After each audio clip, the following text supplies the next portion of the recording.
दिनै 31 मार्च 2025 बड'फानि 69थि जोनोम सान बेखौ जोङो उदालगुरि जिल्ला दुलाराय बर' फरायसा आफादा मिरु आफादनि बिथोन बायदियै जों गावनिनो जिल्लानि सिङाव थानाय रौता जितु डिग्री कलेज बेयावहाय जोङो फुंबिलिनिफ्राय फिरफिला दुलाराय बर' फरायसा आफादनि फिरफिला बिरहोनाय लोगोसे बड'फानि सावगारियाव बिबार बावनाय मुंख्लंफोरखौ गोसोखांनानै बिबार बावनाय बेबायदि हाबाफारिखौ जों लाबाय आरो बेजों लोगोसेनो जोङो बे फरायसालिमानिनो जोङो फरायसुला फरायसुलिफोरखौ लानानै बर' जातीयताबाद आरो बड'फानि सासे फरायसा हिसाबै बिथांनि जिखिनि रल खामानि मावबोनाय बिथांनि हिस्ट्रि बेफोरखौ एसे सावरायनायनि खाबु जों लानानै बेवहाय सेमिनार बायदि मोनसे सावरायमेल जों लानाय जायो। बेवहाय बाहागो लायो दुलाराय बर' फरायसा आफादनि बारग' लोगो आफादगिरि रबिन्द्र मुसाहारि सार बिथाङा बाहागो लादोंमोन। गाहाय सावरायगिरि महरै दुलाराय बर' फरायसा आफादनि सुबुं फोनांजाब नेहाथारि लहित चन्द्र बर' बिथाङा बाहागो लायो आरो बिथांमोननि बाहागो लानायजों आरो ओनसोलनि माखासे मानि मेलेमजिबि इन्टेलेक्सुवेल दुलाराय बर' फरायसा आफादनि बारग' बिबानगिरिफोर गुबुन गुबुन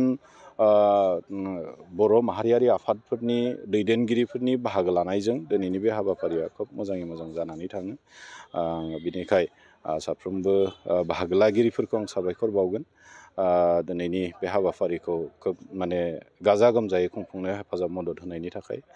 आरो दिनैनि नैबे बुब्लियाव जोङो खोब गोजोननाय जों फोरमायनो नांगोन जे बड'फानि जिथु सिमां बड'फानि जिथु नुहोना गालांनाय लामाफोर फिल'सफि आइडिय'ल'जि बेफोर गासैखौ फल' खालामनानै दिनै दुलाराय बर' फरायसा आफाद आरो बर' रायजो राजा एज ए हल जों दिनै मोनसेनि उनाव मोनसे एचिभमेन्ट जों मोन्दों आरो बे जोंनि थाखाय खोब गोग्गानाय। दिनै थांनाय 2023 मायथाइनिफ्राय जे आसामाव मोनफ्रोमबो फरायसालि फरायसालिमाफोराव मोनफ्रोमबो अनुस्थानफोराव दिनै बड'फानि बे जोनोम सानखौ मोनसे फरायसा सान हिसाबै फालिनायनि मोनसे जिथु इनिसियेटिभ बेखौ लानानै जों खोब गोजोननाय मोन्दों आरो बधय आं जुदि गोरोन्थि खालामाखैब्ला देग्लायनिफ्राय प्रथमबार सरकारानो बेखौ मोनसे उदजापन खालामदों कटन इउनिभारसिटियाव गुवाहाटियाव थानाय बेवहाय देग्लायनिफ्राय बिथांमोना खुंदों। स्टेट गभर्नमेन्ट आरो बिटिआर गभर्नमेन्ट जथायै बेवहाय खुंनाय जादों। बे जोंनि थाखाय खोब रंजाथाव गोग्गाथाव खारन बेफोरनि गेजेरजों जोंनि गुबुन गुबुन हारिसाफोरनि माहारिफोरनि गेजेराव बड'फानि जिथु खामानि मावलांनाय बिथांनि स्टुडेन्ट जिथु जिबननि जिखिनि हिस्ट्रिफोर काहिनिफोर बेफोर गासैखौ जों खोन्थालांनो हागोन आरो बेजों बर' हारिनि मोनसे जौगाखांनाय बर' हारिनि मोनसे माने माबायदि स्टेजनिफ्राय जों स्ट्रागल खालामनानै दिनैनि नैबे थासारियाव मोनफैखो बेफोर गासैबो बेरखांलांगोन आरो बेजों लोगोसेनो बिथांनि मुङाव जिहेतु दिल्लीयाव मोनसे लामाखौ मुं दोननो नागिरदों जे बड'फा उपेन्द्रनाथ ब्रह्म मार्ग दा बेफोरो जोंनि थाखाय बिराद गिदिर माने एचिभमेन्ट दा बिनि गेजेरजों दा बेफोरबायदि मोनफा मोनफानि माने खामानि मावलांनायनि गेजेरजों बड'फानि मुंखौबो जों अराय माने गोजोर खालामनायनि मोनसे थांखिजों खामानि मावलांदों आरो बेफोरो मोनफानि उनाव मोनफा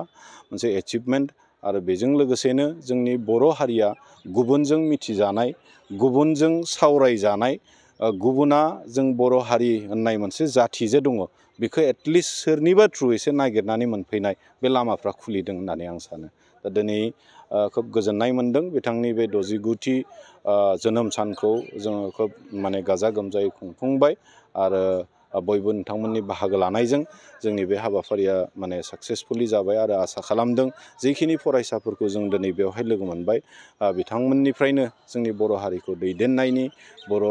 माने जोंनि ओनसोलखौ दैदेनगिरिफोर बेबायदि ओंखारबोगोन खारन जोंनि सावरायनायनि मुल माने टपिकआ बेखौनो सोनारनानै जों सावरायनाय जादोंमोन। खोब मोजां बाथ्रा दुलाराय बर' फरायसा आफादनि उदालगुरि जिल्ला कमिटि आफादआ दिनै स्टुडेन्ट दे आसामावनो बेखौ 2023 मायथाइनिफ्राय फालिनाय जादों आरो दिनै 69 खोब सम्भब 69थि जाबाय बिथांनि जोनोम साना आरो बे हाबाफारियाव आंखौ बर'नि जि ग्रेट सल अफ बड'फा उपेन्द्रनाथ ब्रह्मनि बिथांनि जि मुसुखा बिबार बावनो आंखौ जि लिंनानै लाबोबाय बिनि थाखाय आङो खोब गोजोननाय मोन्दों आरो बिनि थाखाय आं उदालगुरि जिल्ला दुलाराय बर' फरायसा आफादखौ साबायखर बावदों आरो बेवहाय जिखिनि हाबाफारि जालांबाय फुंनिफ्राय जागायनानै मुंख्लंफोरनि बिबार बावनाय दुलाराय बर' फरायसा आफादनि फिरबिला बिरहोनाय आरो गाहायै बेवहाय जि मोनसे सेमिनार खुंबाय फरायसाफोरखौ लानानै बे जोंनि थाखाय मोनसे एनकारेजिं मोनसे प्रग्राम आरो बेखौ लानानै बड'फानि जि फिल'सफि बिथांनि जि सान्थौखौ फरायसाफोरनो आं दान्दिसे सावरायनो मोननानै खोब गोजोननाय मोन्दों आरो खोब सम्भब बे बिथिंखौ लानानै दुलाराय बर' फरायसा आफादा बड'फानि जि फिल'सफिखौ लानानै दानि आपराइजिं जेनेरेसननो मोनसे मेसेज होनो गोनां प्रयजन दङ खारन मोनफ्रोमबो सिटुवेसना थाबाय थाया दिनैनि सिटुवेसना गाबोन थाया गाबोननि सिटुवेसना समफोर थानाय नङा दा बेनिखायनो टाइम बाउन्ड बेफोर प्रग्रामफोरखौ खालामलाङोबा फरायसाफोरनि गेजेराव जे बर' माहारिखौ मोनसे बुहुमाव माहारि हिसाबै गायसननानै मोनसे जाथि हिसाबै थांनानै थानायनि बड'फानि जे सिमांखौ मोगथाङाव जाफुंनांगौबा जों जेनेरेसननि सायावनो सोनारनांगोन आरो बे सान्थौनि सायाव जाहाथे दुलाराय बर' फरायसा आफादा जेनेरेसननो बे गासै सिटुवेसनफोरखौ जाहाथे लेसन हिसाबै होलांनो हायो आरो दिनैनि सावरायनाया खोब मोजां जादों आरो बेयाव आं बाहागो लानो मोननानै गोबां गोजोननाय मोन्दों। बड'फानि जिथु सिमां 66 बिफान बा 66 माने जिथु आयदानि बाथ्रा बे एक्सुवेलि बे 66 आयदाया माबे इन्डियान कनस्टिटिउसनाव रोखा होनाय दङ सेन्ट्रेल साबजेक्ट 97 डिपार्टमेन्ट ओमफ्राय सेन्ट्रेल लिस्ट ओमफ्राय स्टेट लिस्टआव इन्डियान कनस्टिटिउसन दंखायो बेयो रानखाना होदों ओमफ्राय स्टेटनि थाखाय 66 डिपार्टमेन्ट आरो मोनसेया जाबाय कनकारेन्ट लिस्ट 47 डिपार्टमेन्ट 47 डिपार्टमेन्टआ स्टेट आरो सेन्ट्रेल गभर्नमेन्टआ नांगौ समाव बेखौ आयेन हिसाबै बाहायनाय जायो खिन्थु जोंनो नांगौआ जाहैबाय 66 आसामाव जेरै असमिया माहारिया भारत संबिधाननि जि डिपार्टमेन्ट सरकार सालायनायनि जि डिपार्टमेन्ट बे डिपार्टमेन्टफ्रा नांगौखौ मोनसे जाथिखौ हमथानो थाखाय जिखिनि बेवहाय क्षमता नांगौ बे क्षमताखौ दिनै आसाम सरकारा दिनै असमिया जाथिखौ हमथानो थाखाय 62 डिपार्टमेन्टखौ लानानै आसामखौ सामलायबाय थादों आरो बेयाव जोंनि असमिया जाथिनि राव हारिमु थुनलाइ बिसोरनि रांखान्थि जौगानाय गासैबो बिथिङा बेयाव सरजाबनानै दङ दा जोङो बड'फानि जे सान्थौ बायदि जोङो बर'खौ मोनसे बुहुमाव बर' जाथि हिसाबै आसामनिफ्राय जोङो गुगानानै गुबुन जानानै बर' जाथि हिसाबै जि गायसननाङो जुदि बर'आ जाथि हिसाबै थांनानै थानांगौबा जोंनो बे 66 डिपार्टमेन्टखौ नाङा होमबा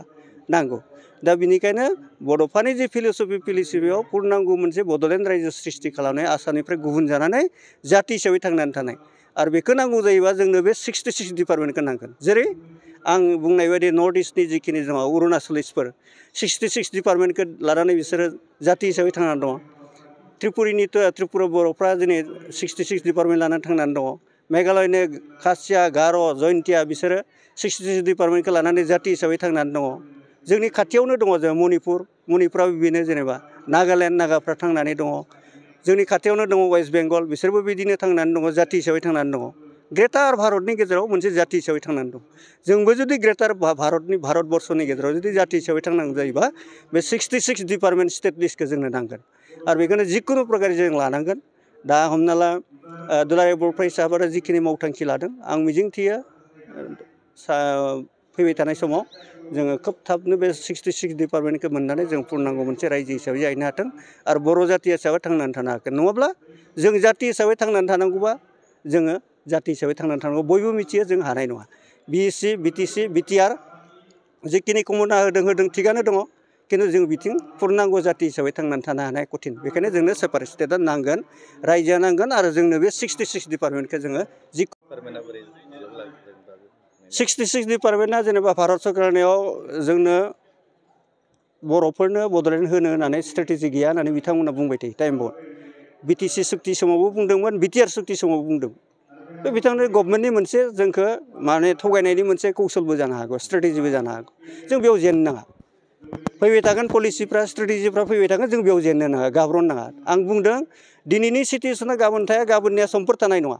बे सिटुवेसनफोरजों जों चेलेन्ज खालामनानै थांनांगोन दिनैनि सिटुवेसनजों जों चेलेन्ज खालामनांगोन गाबोननि सिटुवेसनजोंबो जों चेलेन्ज खालामनांगोन मोनसे समाव ओरैबायदि जाहैगोन जे बर'फोरनो रायजो होआबा गवा बे मोनसे कम्पालसनाव गोलैहैगोन आरो बेनिखायनो जोंनि फाइटखौ जोंनि स्ट्रागोलखौ जोङो कन्टिनिउ खालामनांगोन खालामनानै जों भारत सरकारखौ कनभिन्स खालामनानै जिखुनु प्रकारै जों जाथि हिसाबै थांनानै थानायनि जिहेतु जोंनियाव फाउन्डेसन जाबाय बड'फा जेखौ जोंनो होलांबाय दिनैनि थारिखआव बे जे ग्रेट सल अफ बड'फानि जि बिथांनि जि फिल'सफिखौ गोसोखांनानै बुंफिनदों जे बिथांनि फिल'सफिखौ गारनाङा जों गारनायनिबो बाथ्रा गैया जों मावलांबाय थागोन आं दिनै बे दुलाराय बर' फरायसालियाव बिबान गैया मा जानो आं दुलाराय बर' फरायसा आफादनि भेंगार्ड हिसाबै खामानि मावलांनो हायोना हाया होमबा दा बेनिखायनो बुंदों जिखुनु प्रकारे बाय हुक अर by crook in Kameng days जोङो बे 66 डिपार्टमेन्टखौ लानांगोन जुदि रायजो होआ मा गेदेर खोथा रायजो होआबा जोंनो दानि बिटिआरावनो डिपार्टमेन्टखौ 66 हो मावथ' जाथि हिसाबै थांना थागोन ना जोङो नङा होमबा रायजो होआ जोंनो पुर्नांग रायजो होआ सेपारेट स्टेट होआ भारत सरकारा होआ आसाम सरकारा जोंनो हरा खिन्थु जोंनो दानि बिटिआरावनो डिपार्टमेन्टखौ बारायना हो 66 हो हम डिपार्टमेन्टखौ हो फाइनेन्सखौ हो होमबालाय मा जाथि हिसाबै थाङा जों थांनानै थागोन दा पुर्ण मोनसे बिसास दङ कनफिडेन्ट दङ आं बे मुभमेन्टनिफ्राय सिन्स दा इनसेपसन अफ दिस बड'लेण्ड मुभमेन्ट आं कन्टिनिउ दिनैसिमबो दंबाय थायो आरो थाबाय थागोन आरो जेलासिम जाफुङा बेखौ खामानि मावलांबाय थागोन मोनसे बाथ्रायै बुंनो थाङोब्ला प्रेक्टिकेलि बे बबे लेभेलजों फैगोन आं बेखौ बुंनो हाया खिन्थु मुभमेन्टनि जि वेबा मुभमेन्टआ बड'लेण्ड मुभमेन्टआ जागोन आं बेखौ थिग बुंनो हानाय नङा खिन्थु बबेबा मोनसे करनारनिफ्राय आन्दलना फैगोन खारन जोंनिया डिसिसना जाहैबाय बड'फानि डिसिसना जाहैबाय जाथि हिसाबै थांनाय जाथि हिसाबै थांनांगौ जायोबा पुर्नांग रायजोआ जागोन बिसिजों नङा बिटिसिजों नङा बिटिआरजों नङा पुर्नांग रायजो हिसाबै जोङो बे जाथि हिसाबै जों गसंथानो हानाय नङा बेनिखायनो बड'फाया फिल'सफि मोनसे होलांदों सेपारेट स्टेट लानानै बर'खौ जाथि हिसाबै बिश्वनि दरबाराव मोनसे जाथि हिसाबै गायसननांगौ आरो गेरेमसा जाथि हिसाबै गायसननांगौ दा बे मिटिंखौ जोङो खुनु सानसे नङा सानसे जोङो मोनहैगोन आंहा मोनसे बिसास दङ इसोरनि प्रति आंहा बिसास दङ जोंखौ इसोरा इनजास्टिस खालामनाय नङा जों सैथोखौ लाखियो रावखौबो गिनो नाङा खिन्थु इसोरनि कुपखौ जों गियो नङा होमबा इसोरनि कुपखौ जों गियो इसोरनि पानिशमेन्टखौ गियो आं बेयाव फुरा बिसास दङ जे इसोरा सानसेब्लाबो जोंनो बड'लेण्ड सृष्टि खालामनायनि लामाखौ जोंनो बेखेवनानै होगोन जाबाय